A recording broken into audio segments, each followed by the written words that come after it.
If I could find the fountain of youth and take a couple sips, I'd wrestle for the rest of my life. But, you know, I am getting older. The fear of embarrassing myself is getting closer. And you know what? There comes a time in a man's life when he has to, you know, take care of business, but when business is done, it's time to take care of his family. I need to spend time with my family. The whole idea with wrestling and having an amazing future in this business is to be able to retire one day, and in 2026, I will retire. WWE Superstar AJ Styles has sent a clear warning message to WWE and fans worldwide. The Phenomenal One will retire from professional wrestling in 2026. That's right, folks. One of the greatest in-ring performers of this generation has officially announced his retirement timeline, and we're breaking down everything you need to know about this monumental decision. AJ going for the run, and Styles, rest in peace. Get out of it. That fall. Oh, yeah. It's tied. Over here comes that phenomenal, and he nailed it at SummerSlam. AJ Styles again. Phenomenal. No. Styles has beaten Orton. Exclamation point. Went for the spear. And a Roman Reigns retains the top. Let's start with how this all unfolded. During the Crown Jewel Kickoff event in Perth, Australia, Michael Cole sat down with AJ Styles and asked him about comments he made to Tokyo Sports a few weeks ago regarding his retirement plans. And here's what the Phenomenal One had to say, and I quote, "I'm getting old, folks. If I could find the fountain of youth, I'd wrestle forever. But the fear of embarrassing myself is getting closer. There comes a time in a man's life when he has to take care of business, and once that's done, it's time to focus on family. I need to spend more time with mine.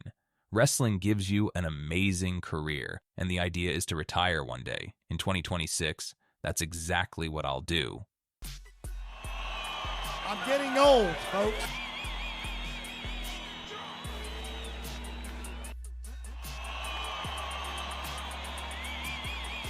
Listen, if I could find the fountain of youth and take a couple sips, I'd wrestle for the rest of my life.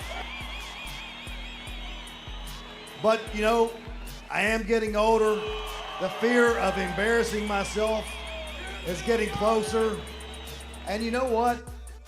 There comes a time in a man's life when he has to, you know, take care of business, but when business is done, it's time to take care of his family.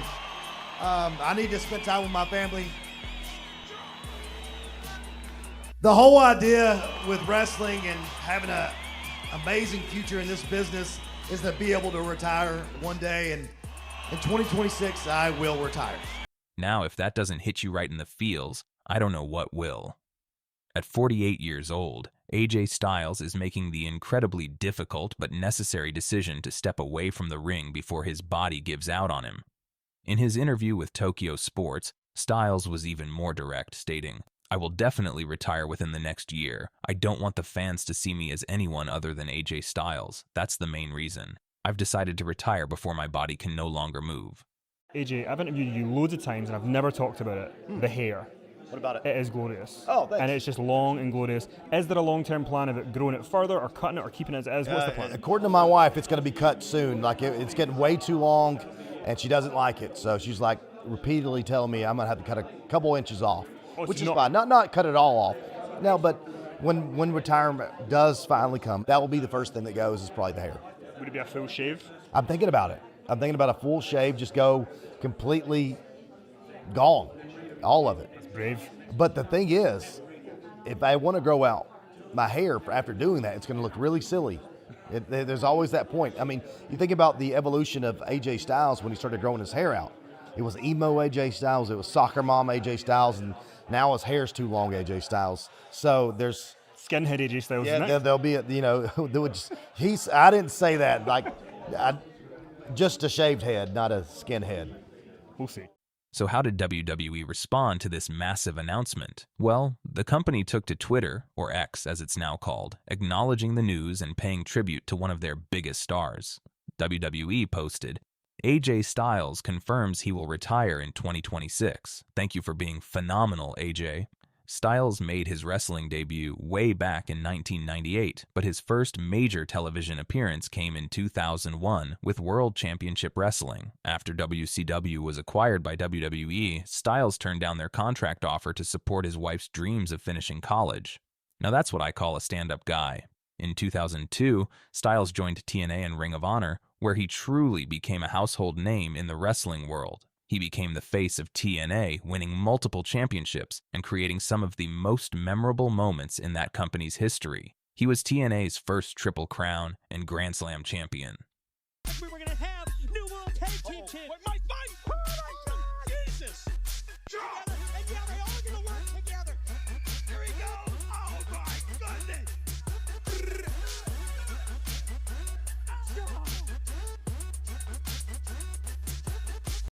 Then came his legendary run with New Japan Pro Wrestling, where he led the iconic Bullet Club faction and became a two-time IWGP Heavyweight Champion.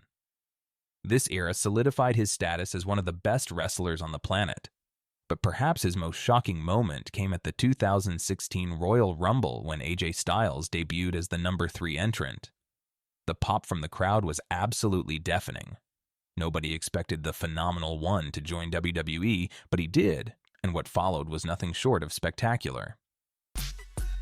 Season. Oh, he gets squashed on the top rope by Ambrose!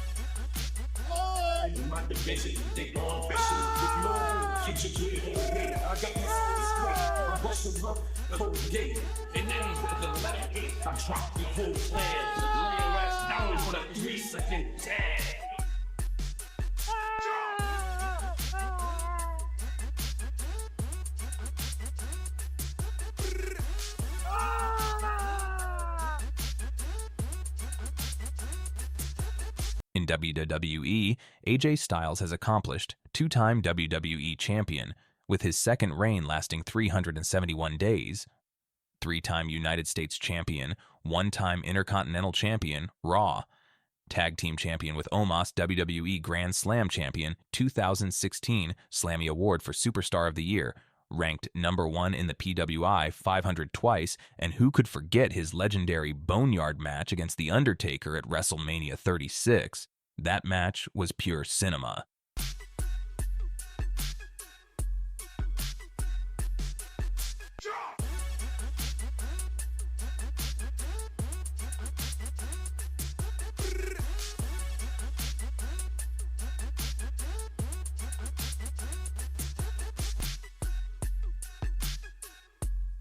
So what does this mean for the remainder of Styles' career? Well, we're about to witness the Phenomenal One's farewell tour, and it's already shaping up to be something special. AJ Styles faces off against the 17-time world champion John Cena at WWE Crown Jewel in what's expected to be their final match against each other. How poetic is that? John Cena is on his own retirement tour, and these two legends will collide one last time. Their rivalry back in 2016 was considered one of the best of Cena's entire career. So this match is going to be incredibly emotional for both competitors and fans alike.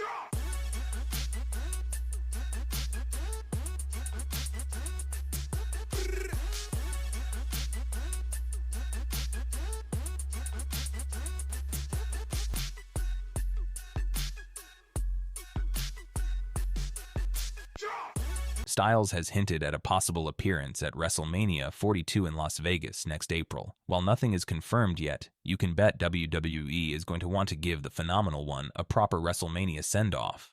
But here's the good news. AJ Styles isn't completely leaving WWE. He's expressed interest in working behind the scenes as a producer or trainer for the next generation of WWE superstars. In his own words, "I haven't decided yet, but but I think I'll probably work for WWE. It might be good to train young wrestlers to be worthy of being on the main roster.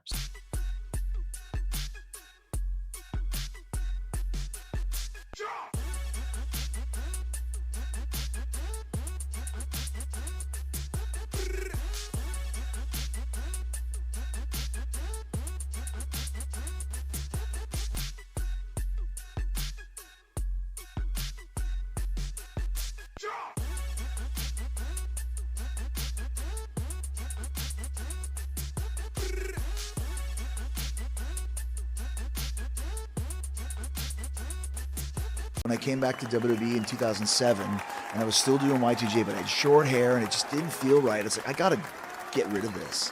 And I switched from long tights to short tights, and I'd cut my hair, like I said, and I was like, you know what? No more countdown. Let's get rid of that. And I told the announcers and all the press guys and magazine guys, like, never call me Y2J ever again. And you took it one step further. You changed your finisher. Yeah, and that's when I came into AEW, I was like, I need a new finish that I can use on anybody. And I was doing a lot of kickboxing at the time, and the guy said they do a spinning elbow, and I did it. And I was like, hold on a second, can you just like stand there for a couple seconds with the pad? And I just did it a couple times. I said, would that knock somebody out? He goes, it happens all the time. I was like, that's it. Vince wants you to be naked. And I said to Michael Hayes, are you kidding me? He goes, well, you don't want to do it? I said, do you?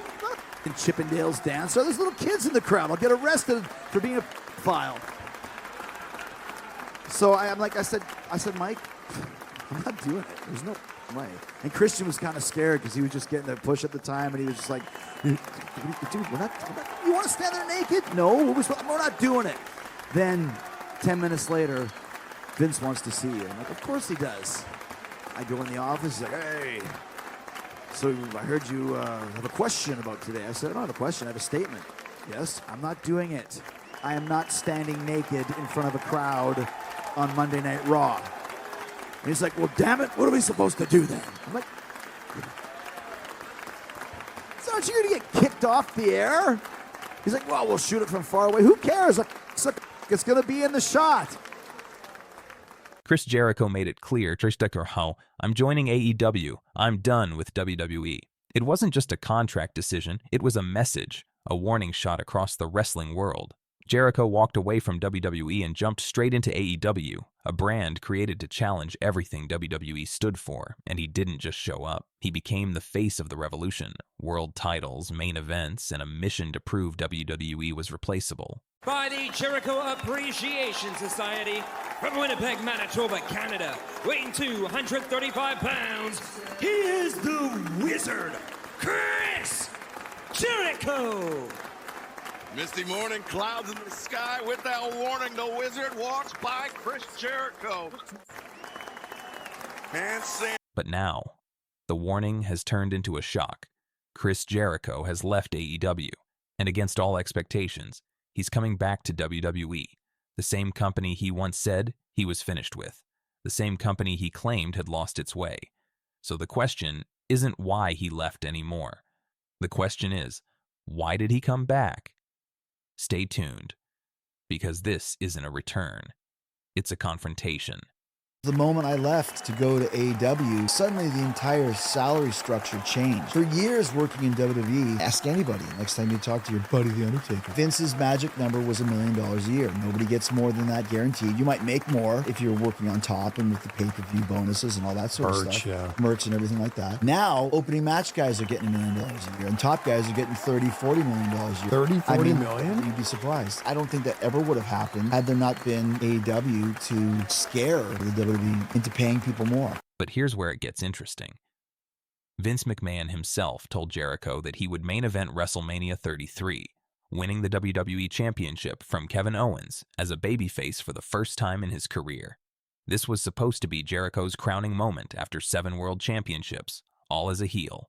Corporate boss might hate it, but Mr. McMahon, the heel, would love this. This is my job. This is what I'm here to do. At the end of the night, the babyface beat me. What's the problem? You're going to fine me and suspend me for getting heat? I said, bring it on, MRFer. Come on. And he just texted me back with a little smiley face and said, calm down, Junior. Then, just 1 week later, everything changed, and the main event was switched to Brock Lesnar versus Goldberg. Now, Vince didn't owe Jericho an explanation. It's his company, his rules. But here's what really stung. Jericho and Owens weren't just moved down the card. They were placed second at WrestleMania, given only 15 minutes. In Jericho's own words, if you can't be last, you want to be first. Going on second is kind of insulting. It's almost like a death spot. Standpoint, if you can't be last, you want to be first. Semi-main event is good, and then there's a real kind of long area in that WrestleMania 3-4 hour show. Going on second is kind of insulting because it's almost like it's not a death spot on the show, but the first match always has a lot of prestige to it, and the second match is just a match. That's when Chris Jericho realized something that would change wrestling forever. He had hit his ceiling in WWE. Fast forward to late 2017. While the wrestling world thought Jericho would just stay in WWE doing the same old thing, he had other plans. Now, Jericho just... Oh, on the way, mate. The match continues. As Jericho, maybe on the verge. Enter Kenny Omega and New Japan Pro Wrestling. When Don Callis pitched the idea of Jericho versus Omega, something clicked. Jericho saw this as wrestling's version of Floyd Mayweather versus Conor McGregor, a dream match nobody thought would happen. And then it happened. The video announcement broke the internet. New Japan World's streaming subscriptions jumped 300%. The Tokyo Dome sold 15,000 additional tickets. This wasn't just a match, it was a statement. But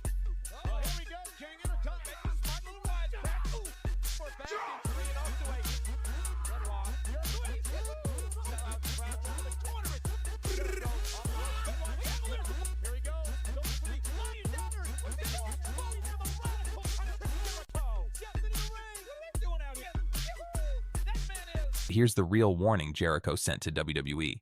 I'm not just another guy you can put on second at WrestleMania. I can go anywhere and be the main event. The match itself? A 5-star classic that proved Jericho could thrive outside WWE's system. No agents, no approval processes, no cameramen to tell what to do. Just pure creativity and freedom.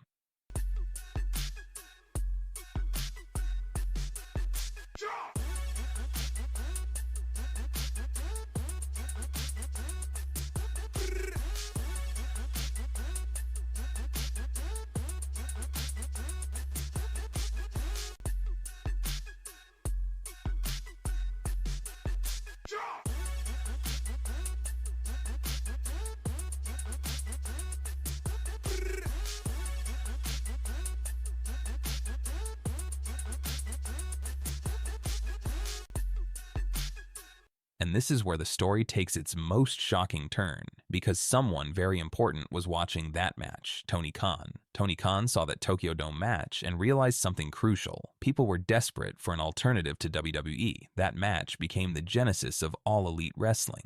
When AEW was about to start, and Tony Khan had this idea. When I started talking to him, I started realizing that there's something different here about this opportunity to start a new company, and a company that could be a very big national worldwide company, for example. And what you need for that is you need 3 things. You need finances and passion. That's one. You need a television contract, and you need talent. You need about 4 to 6 guys you can build the territory around. Cody Rhodes, Kenny Omega, Young Bucks, Chris Jericho, Hangman Page. Guess what? There's your 6 guys right there. You can start a company on that. We had this really amazing opportunity that probably will never happen again to start this company that really had a chance to make it big right out of the gate.